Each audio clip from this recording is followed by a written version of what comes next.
Hello, hi guys. Welcome everyone. This is Ashish Garret. With me, I have my very two good friends Anuj and Devashish. Hi guys. हाय।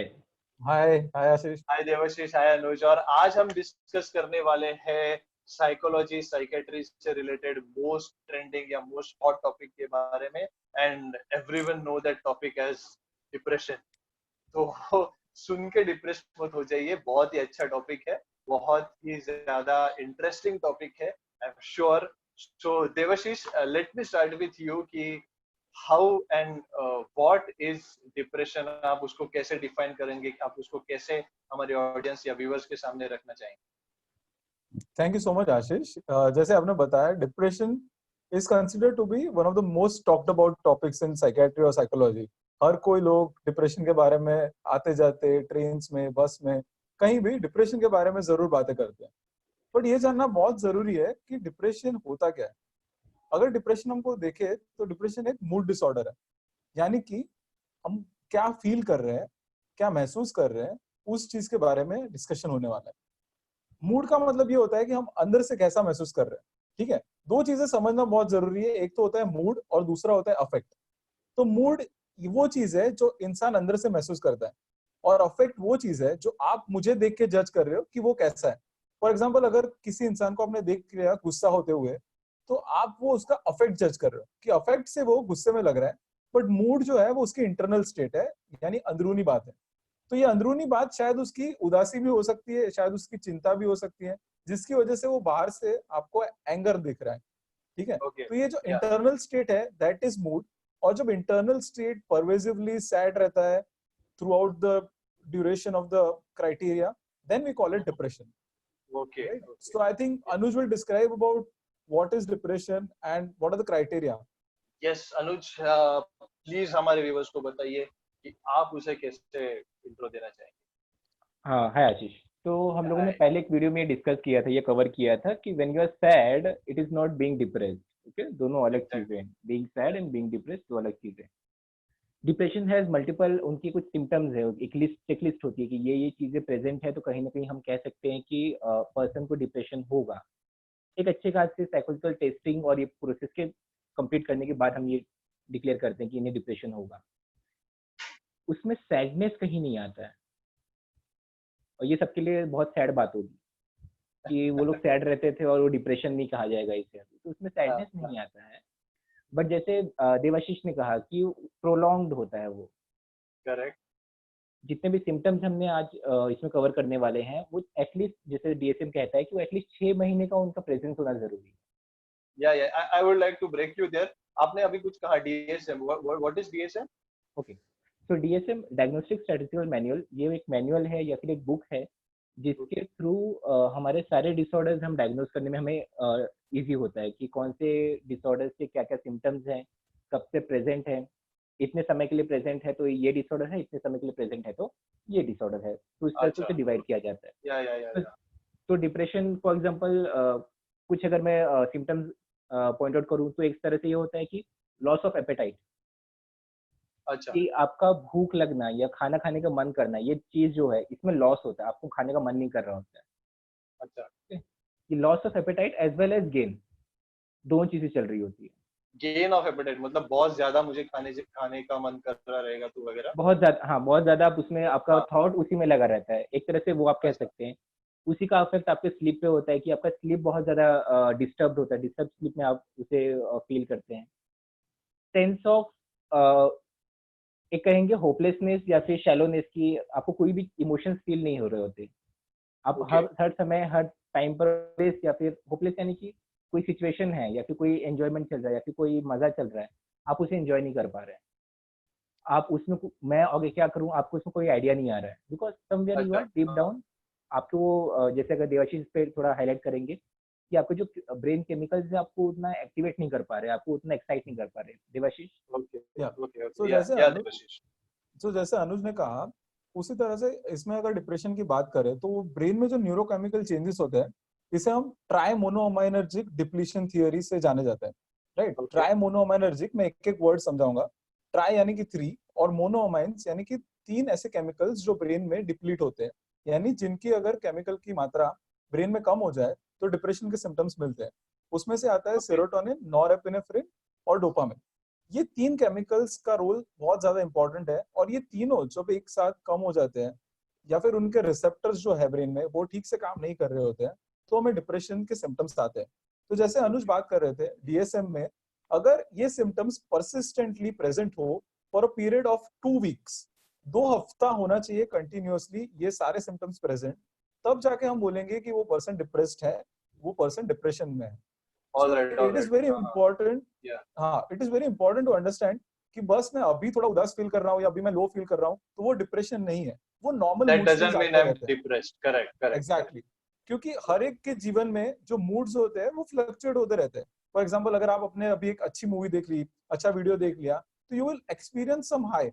अगर आपने अच्छा खाना खाया तो you will experience a pleasurable sensation. उसी तरह से Yeah. आपके साथ अगर कुछ बुरा हुआ अभी, फॉर एग्जांपल आपको कोई क्लाइंट का जो कॉल आने वाला था वो नहीं आया, एक कॉल मिस हो गया, तो उसकी वजह से आप थोड़ा सा लो फील करेंगे, थोड़ा सा सैड फील करेंगे। तो ये जो फ्लक्चुएशंस होते हैं ये डे बाय डे हमारे में चलते ही रहते हैं। तो these Yeah. Are normal mood fluctuations.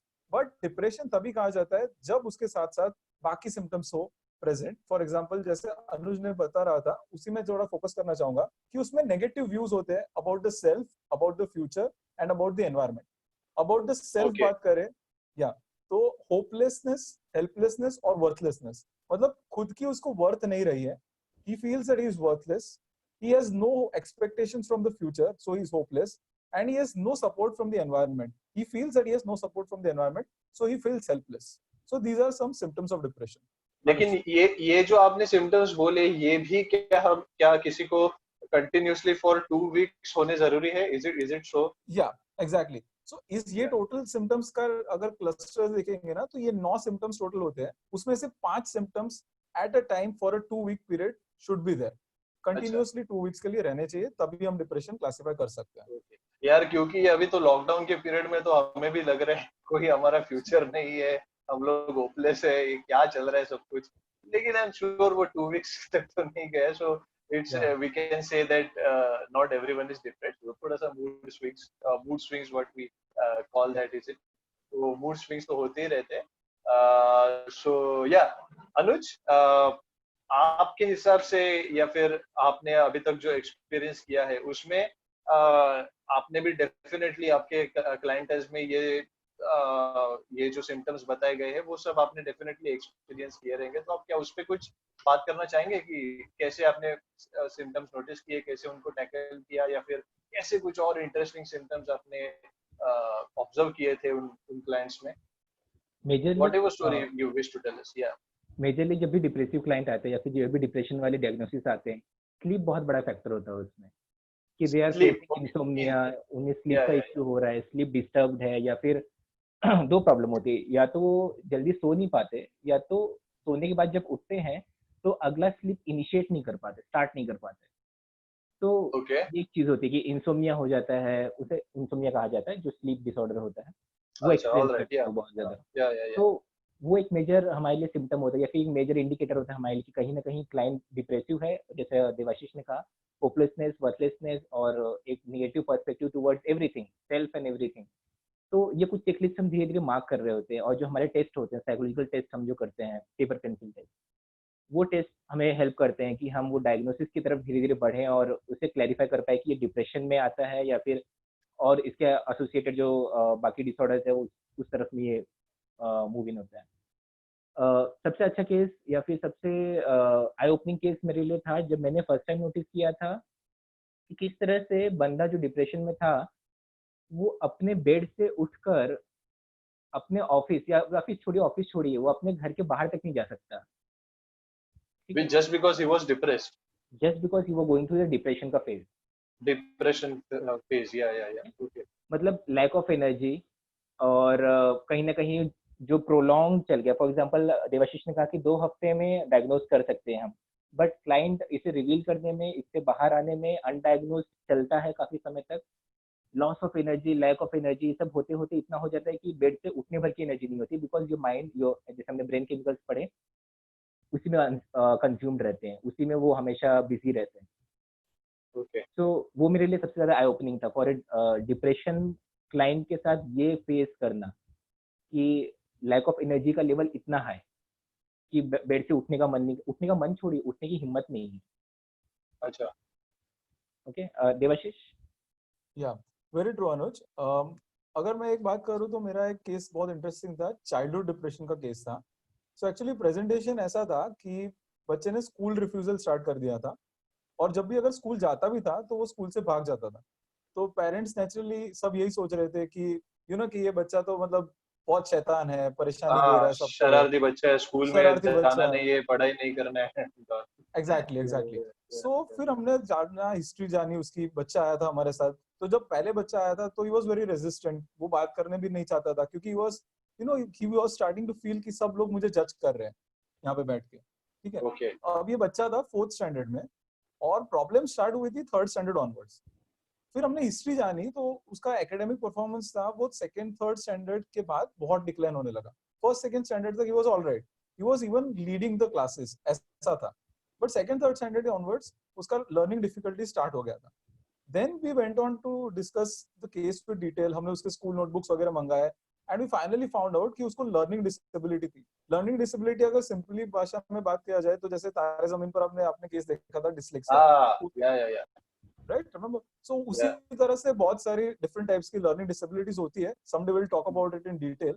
तो उसी में से डेफिनेट। एक एक लर्निंग डिसेबिलिटी उसको थी, because of which he had writing problems. वो स्पेलिंग्स में मिस्टेक कर रहा था, उसकी वजह से टीचर उसे बार बार डांटते थे, उसे ह्यूमिलिएट किया जाता था। तो उसका जो सेल्फ एस्टीम था वो बहुत ही लो लेवल पे चल रहा था। Now, because of this low self-esteem, he was not able to speak to anyone about this problem. So he was using these avoidance strategies.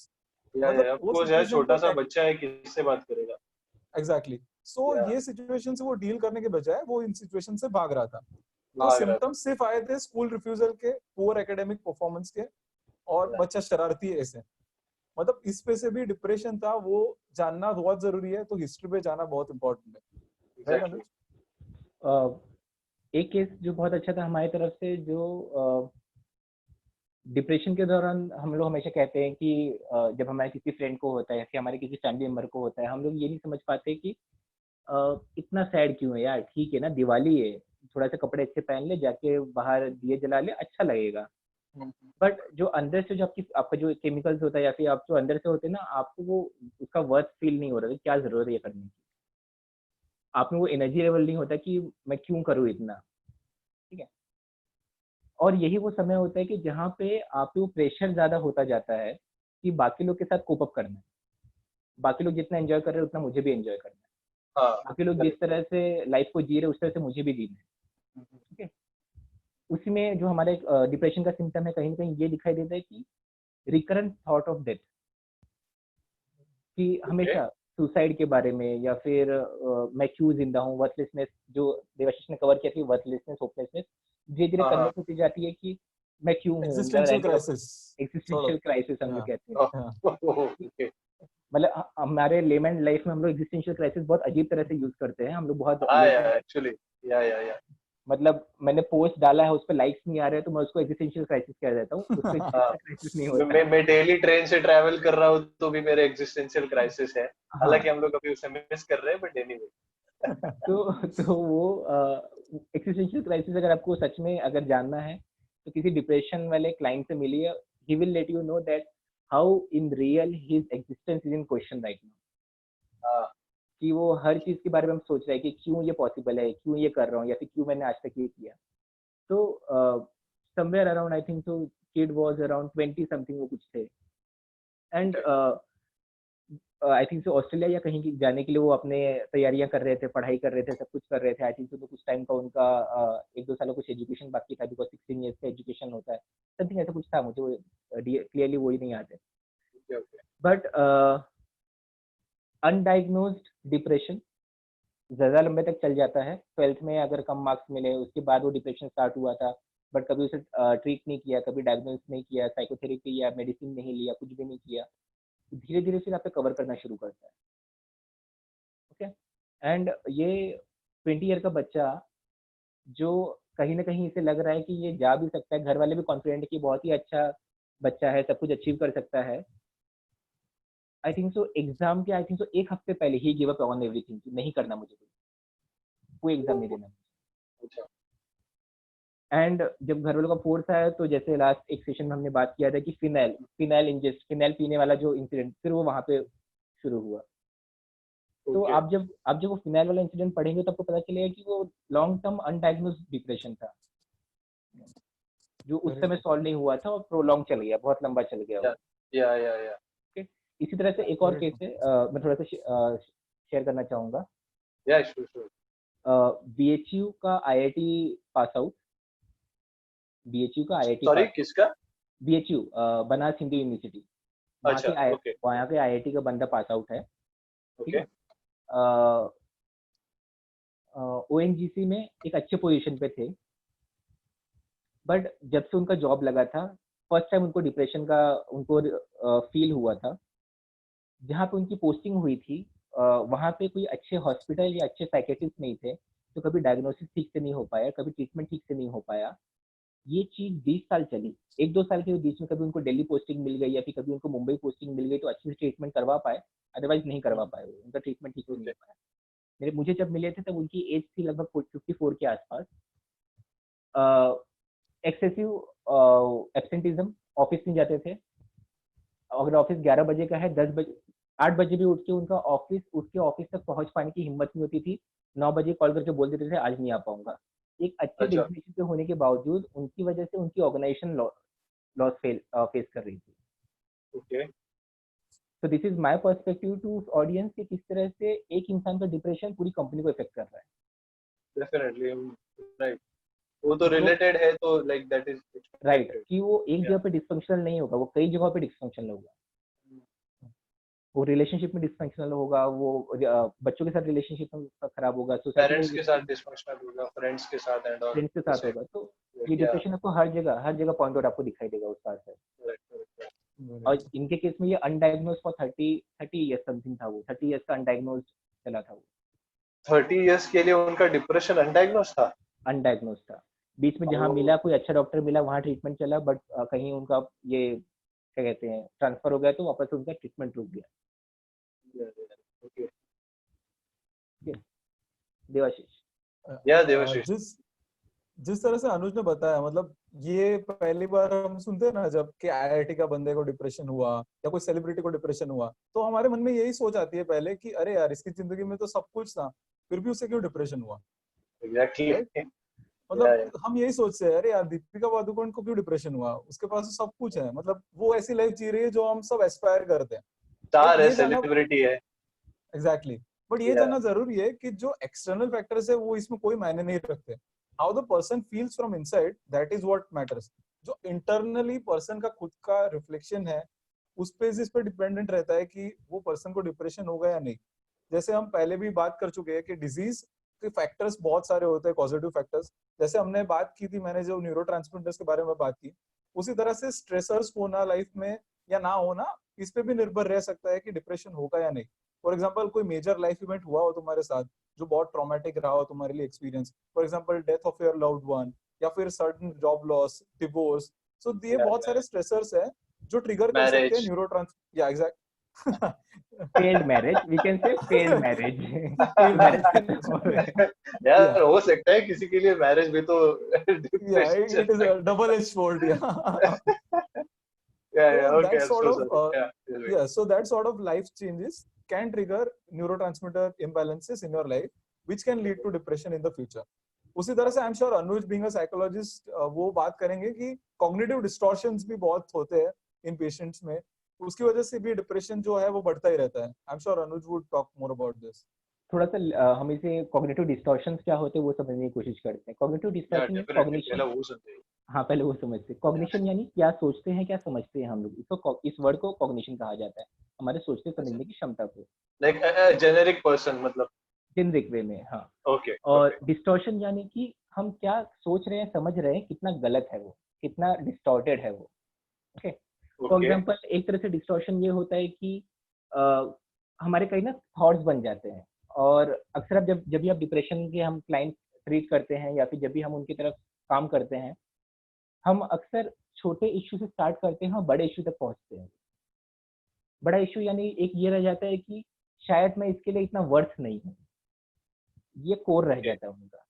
या for example I don't know, may be someone movie star, a film star, अगर वो एक बार ये मान लेना कि मैं इसका वर्थ नहीं रखता, तो उसको जो भी प्रोजेक्ट मिलेगा ना, वो प्रोजेक्ट से कभी खुश नहीं रहेगा। उसका होगा कि मुझे इससे बड़ा मिलना चाहिए था। एंड एनी But प्रोजेक्ट जैसे isn't that a good thing? it is a good thing, but you need to understand, are you aspiring or you being distorted? Because Okay. उसमें ग्रेटिट्यूड भी आता है कि जो आपको मिला है वो उसकी वैल्यू करके वो काम अच्छे से कर रहे हैं। ओके, वो Okay. ग्रेटिट्यूड किस तरह से रोल प्ले करता है हमारे लाइफ के सक्सेस में, you will discover some other day कि सबसे बहुत इंपॉर्टेंट चीज होती है ग्रेटिट्यूड। किस तरह से आप बहुत सारी चीजें पा सकते हैं लाइफ में अगर ग्रेटिट्यूड है उसकी तरफ। तो जो डिस्टॉर्शन की तरफ हम लोग जा रहे थे कि डिस्टॉर्शन किस तरह से हमारा एक थॉट जो काफी डिस्टॉर्टेड है हमें हर जगह प्रॉब्लम दे रहा है। फॉर एग्जाम्पल, अगर मेरा ये थॉट है दैट आई एम अनलवेबल, तो मुझे कोई प्यार नहीं करता, मुझसे कोई प्यार नहीं कर सकता। अगर ये मैंने ऐसे कहीं बचपन में कुछ हो गया था मेरे साथ और वो मैंने स्टोर कर लिया छोटा सा, तो मैंने आशीष को बोला कि आशीष चला शाम को मिलते हैं, हम लोग कहीं घूमने जाएंगे। 6 बजे का टाइम था, आशीष का 6:15 तक कोई कॉल नहीं आया। 6 बजे से लेके 6:15 के बीच में मैंने कंसिडर कर लिया कि आशीष को मैं नहीं पसंद, Okay. जो कि सच नहीं है। Of course सच नहीं है। हाँ, सच नहीं है, राइट। तो ये डिस्टॉर्टेड कॉग्निशन की वजह से हो रहा है कि मैं ही अपने लिए एक इमेज क्रिएट कर रहा हूँ, मैं ही अपने लिए एक एनवायरनमेंट क्रिएट कर रहा हूँ जो बहुत ही नेगेटिव है। मतलब हम लोग 15 मिनट में उसमें पूरा दिमाग में उसके अड़कम मच जाते हैं कि यार ये क्यों नहीं आया, इसको बोलना चाहिए था, ये मेरे को ही पसंद नहीं करता, मेरे को ये, इसको फ्री टाइम रहेगा फिर भी ये आना नहीं चाहता एंड ऑल सब पूरा मतलब अंदर जैम हो जाता है कि राइट। तो वही नहीं पता तो ये जब उसको भी होता है ना, डिस्टॉर्शन कह आप सकते हैं। जब भी हम डिप्रेशन वाले क्लाइंट के साथ काम करते हैं ना, तो हमेशा वो डीप डाउन जाके एक डिस्टॉर्टेड कॉग्निशन पे आ जाता है। या यही डेफिनेटली बेस है जिस पे काम करने की। वो बेस जरूर होगा। मेडिसिन लेते वक्त वो काम डाउन होते हैं और वो सोचने समझने के मोड में आ जाते हैं कि हाँ मैं अब रियली बात कर पाऊंगा। तब वो जब काउंसलिंग सेशंस अटेंड करते हैं, साइकोथेरेपी अटेंड करते हैं, तब वो उन्हें रियलाइज होता है कि हाँ मुझे ये थॉट चेंज करने की जरूरत है। एंड ये ना एक दिन का बात नहीं होता, then they start practising it. अच्छा। अगली बार अगर आशीष आधे घंटे बाद भी कॉल नहीं करता ना, दैट ओनली मेक्स सेंस कि हो सकता है आशीष का मोबाइल आउट ऑफ कवरेज होगा, बाइक का कुछ हो गया होगा या फिर कोई प्रॉब्लम होगा जिसकी वजह से आशीष मुझे कॉल नहीं कर पा रहा है। इट डजंट मीन कि I am unlovable. Correct. Yes, alternative realities जो है वो एक्सेप्ट करने लगते हैं। हाँ, एग्जैक्टली। आशीष, तो या मतलब ऐसे कई सारा हम लोग ने स्टोरीज देखे हैं या फिर सुने हैं कि छोटी छोटी बात पे लोग कहने लगते हैं कि ओ यार डिप्रेशन फील हो रहा है एंड आई एम मैं कई दिन से मैं डिप्रेस महसूस कर रहा हूँ, मुझे ऐसा लग रहा है कि मैं डिप्रेशन में जा रहा हूँ एंड ऑल। तो ऐसे भी सिचुएशंस आजकल देखे जाते हैं कि थोड़ा सा कहीं पे अगर कुछ गड़बड़ हो जाए तो लोग उसके बारे में बहुत ज्यादा सोचने लगते हैं या फिर ओवर थिंकिंग व्हाट वी से कि वो करने लगते हैं। तो फिर शायद क्या वो रीजन एक हो सकता है कि अगर किसी को डिप्रेशन एग्जिस्ट डिप्रेशन उसके लिए एग्जिस्ट नहीं भी करे तो भी उसे ऐसा लगने लगता है कि मैं डिप्रेशन में जा रहा हूँ एंड वो सच्ची में डिप्रेशन में चला जाता है। क्या वो भी एक रीजन हो सकता है overthinking to for that reason? I would answer to that कि ओवर थिंकिंग एक हमारा पैटर्न है। ये हर किसी के साथ नहीं होता, एक पैटर्न होता है जो हम डेवलप करते हैं थ्रू आउट द लाइफ या फिर विद टाइम हम लोग डेवलप करते हैं वो, और कुछ लोग कुछ समझने के बाद उसे छोड़ भी देते हैं। ओवर थिंकिंग हमारे जो एक कोपिंग में हमारा जो पैटर्न है उसकी वजह से शायद डिप्रेशन में चीजें कन्वर्ट हो जाए, बट हमेशा नहीं। Okay. That's why we always say that it is better to be safe than sorry. कि जब वो आपको फील हो रहा है ना कि मैं ओवर थॉट है या फिर मैं बहुत ज्यादा सोच रहा हूँ या फिर मैं फॉर एग्जांपल मेरा इंटरव्यू शेड्यूल है 1 मंथ बाद का या फिर 1 हफ्ते बाद का, बट मैं अभी से उसके लिए प्रेशर में हूँ, मैं अभी से उसके लिए टेंशन में हूँ। Maybe I need to meet a psychologist, I need to meet a psychiatrist who can let me know how to curb it down, how to manage my emotions, how to stay calm. Because जितना मैंने overthink किया होगा ना, उससे क्या होगा, चीजें खराब नहीं भी होने वाली होंगी ना, फिर भी मैं इंटरव्यू में जाके खराब कर दूंगा बिकॉज मैंने उसके बारे में पहले बहुत ज्यादा सोच लिया। बहुत ज्यादा, बिकॉज मैंने एनालिसिस करते वक्त मे बी मैं शर्लॉक के लेवल का एनालिसिस कर रहा हूँ और सामने वाले ने क्या शूज पहना उसके बेसिस पे डिसाइड कर रहा हूँ कि मेरा सिलेक्शन होगा कि नहीं होगा। ये या लेवल फिर होता है, मैं बहुत ज्यादा गूगल कर रहा हूँ कि how should we appear in an interview. या ये लेवल होता है हमारे ओवर थिंकिंग का। या बिकॉज जो सोच रहा है ना, जो जो ओवर थिंक कर रहा है ना, उसके हिसाब से he is being precautionary. Correct. मतलब नो मार्जिन ऑफ एरर, उसे कुछ भी गलत एज हाँ, छोड़ना नहीं है। उसे कुछ भी, तो ये हम वेट करते हैं क्लाइंट के इंसाइट आने का। जिस दिन उसको इंसाइट आ जाता है मैं ओवर हाँ थिंक कर हाँ रहा हूँ, वो खुद अप्रोच करता है उसके बाद कि अनुज आई एम गेटिंग डिस्टर्ब, कि इसकी वजह से मेरा नींद नहीं आ रहा है, कि मेरा करेक्ट। अप्रेजल आने वाला है अगले मंथ का, मुझे अभी से मेरा बीपी इशू हो रहा है। एंड बीपी से मुझे याद है, सॉरी टू सभी का लेट यू, होता है यार। सॉरी टू, बीपी से मुझे एक चीज याद आई कि Yeah, depression, if Devashish will agree to it, depression is cause of many of such disease. I was just going to come to that. Yeah, very true, Anuj. मतलब यही बात है कि डिप्रेशन एक मेंटल इलनेस तो है ही, बट उसकी वजह से हमारी जो पूरी फिजिकल हेल्थ बहुत ज्यादा अफेक्ट होती है सिवियरली।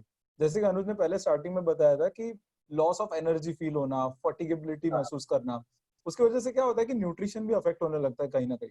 और correct, ज्यादातर डिप्रेशन वाले जो क्लाइंट्स होते हैं उनमें कार्बोहाइड्रेट्स की ज्यादा क्रेविंग रहती है, शुगरी सब्सटेंस खाने की क्रेविंग ज्यादा रहती है। उसकी वजह से जो प्रोटीन्स, जो अमीनो एसिड्स, जो नेचुरल मिनरल्स वो मिलने चाहिए, वो न्यूट्रिशन कम हो जाता है। इसकी वजह से इम्यूनिटी भी हमारी डाउन हो जाती है। सो डिजीजेस होते हैं वो भी बहुत ज्यादा आते हैं। जो अगर कॉमन कोल्ड हो गया या फिर अभी कोरोना की बात करें हम, तो डिप्रेशन वाला पेशेंट होगा ना, वो कोरोना जल्दी कैच करेगा बिकॉज उसकी इम्यूनिटी ऑलरेडी पहले से डाउन होती है। और उसके साथ साथ जो क्रोनिक इलनेसेस है, जैसे कि अस्थमा है, डायबिटीज है, हाइपरटेंशन है, वो भी ज्यादा एग्रेवेट हो जाते हैं डिप्रेशन की वजह से। yeah, so it is yeah, very important कि डिप्रेशन को हम मैनेज करें, राइट। इन साइकेट्री में जो उन्होंने कहा, वही आगे कंटिन्यू करते हुए जो हम लोग कवर करते हैं, माइंड बॉडी रिलेशनशिप, कि किस तरह ओके, से आपकी माइंड आपके बॉडी को रिएक्ट करती है और किस तरह से आपका बॉडी का स्टेट आपके माइंड को एक तरह से मैनेज करता है। मैनेज कर पाता है। या तो या कोरोना वाला एग्जांपल एकदम सूटेबल है कि कैसे सिर्फ अगर मुझे डिप्रेशन है तो मेरे possibilities of contracting corona virus बढ़ जाते हैं, बिकॉज मेरा इम्यूनिटी लो है, मेरी बॉडी का बहुत ज़्यादा एनर्जी थॉट्स और ये सब में इन्वॉल्व है। तो करेक्ट। अपने आप मेरी इम्यूनिटी लेवल मुझे मेरी लो होती जा रही है कहीं ना कहीं। तो समवेयर हमेशा ये फील होता है कि अगर हम लोग डिसऑर्डर्स या फिर हम लोग ये सब चीज़ें पहले लेवल पे, थोड़ा जो इनिशियल लेवल है वहाँ पे कवर कर लेना, वहाँ पे कवर कर ले तो बहुत ईजी होता है, ऐसा या मुझे फील होता है कि ओवर थिंकिंग या फिर कहीं भी, जैसे देवाशीष ने कवर किया था कि कोई स्ट्रेसर आ गया, कि जॉब लॉस हो गया या फिर किसी क्लोज का डेथ हो गया, आई थिंक सो उसी टाइम पे हम जाके एक बार खाली चेक भी कर लेना कि चांसेस है क्या मुझे डिप्रेशन होने के, या फिर जो थॉट्स डेवलप हो रहे हैं क्या वो नॉर्मल है क्या। आई थिंक तो वहीं पे हम वो चीज़ें कवर कर सकते ओके। सो ऑल्सो लाइक अभी आपने इतने सारे एग्जांपल्स दे दिए कि कैसे आप लोगों ने डिप्रेशन के क्लाइंट्स को आपने कैसे मैनेज किया। तो क्या ये डिप्रेशन के like as being a psychologist and a psychiatrist, आपको लगता है कि ये ट्रीट करना या फिर इसे मैनेज करना, हाउ इज इट पॉसिबल? क्या ये आसान है या फिर is it a very tough job? And how is it, how do you treat a client of depression? Devashish, may I know? Yeah. So compared to other psychiatric illnesses, it is a good news कि depression का management बहुत ही आसान है compared to other psychiatric illnesses, और उसके management में काफी बहुत सारा रिसर्च भी हो चुका है। तो अगर जैसे हम रिसर्च की बात करें या जैसे मैनेजमेंट की बात करें, तो पहले तो हमको सिवियरिटी ऑफ इलनेस जानना बहुत जरूरी है कि वो डिप्रेशन है वो माइल्ड लेवल पे है, मॉडरेट लेवल पे है या सिवियरिटी लेवल पे है।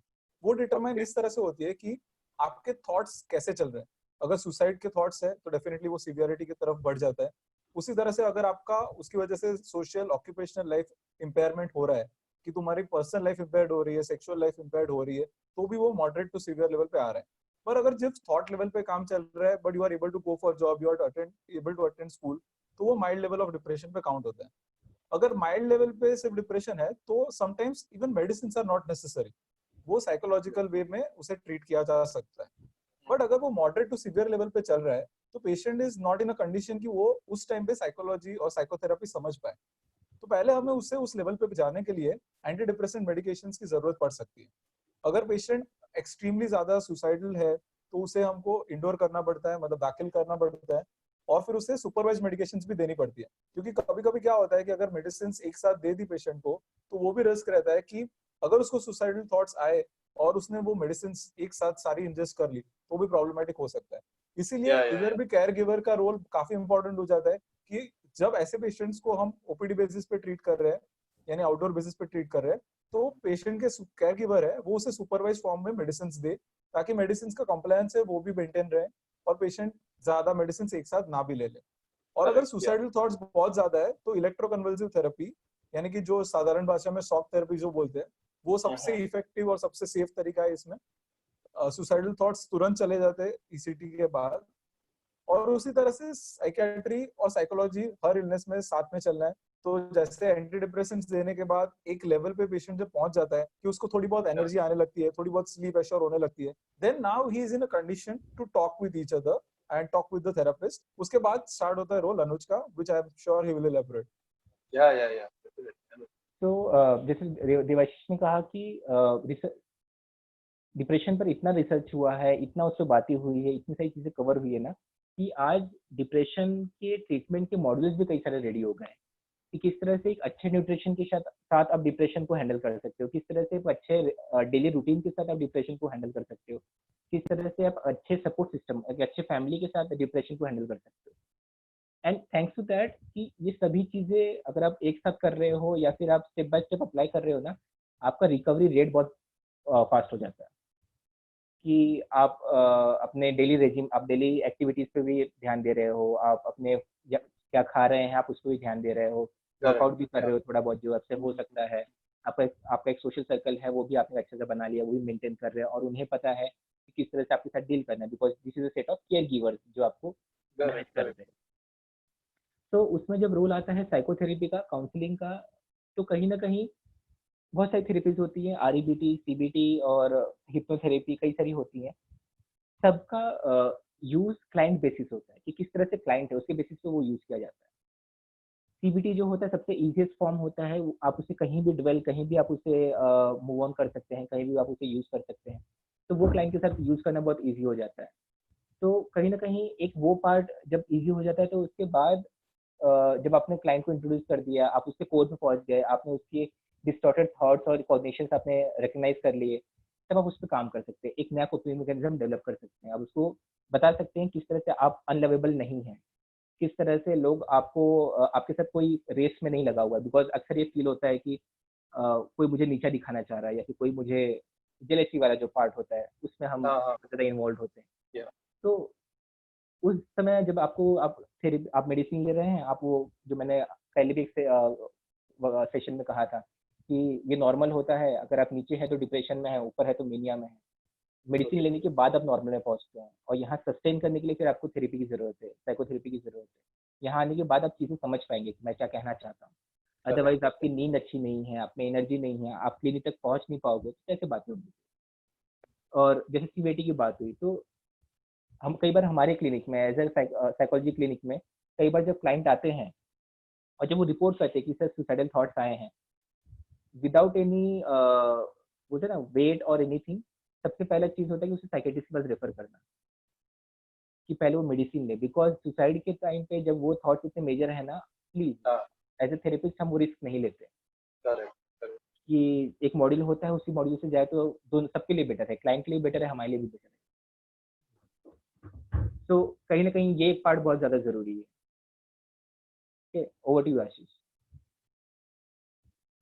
सो डेफिनेटली मैं तो मतलब बहुत सारे पॉइंट्स ऐसे हमने कवर कर दिए कि what and how is depression and कैसे कैसे उसे टैकल किया जा सकता है। तो like if I want to sum up, मैं तो बस ये कहना चाहूंगा कि देखिए डिप्रेशन जो है, डिप्रेशन बहुत ज्यादा बड़ा टॉपिक भी नहीं है कि उसका इश्यू करके आप उसे ग्लैमर दे, या फिर वो बहुत ज्यादा छोटा टॉपिक भी नहीं है कि आप उसे नजरअंदाज कर दे। तो somewhere you have to find कि बीच में जो एक धागा आपको पकड़ के डिप्रेशन को मैनेज करना है, आपको जरूर साइकेट्रिस्ट या साइकोलॉजिस्ट जो भी आपके कांटेक्ट में जल्दी आ जाए उनसे बात करनी चाहिए, उनको बोलना चाहिए कि व्हाट आर यू फीलिंग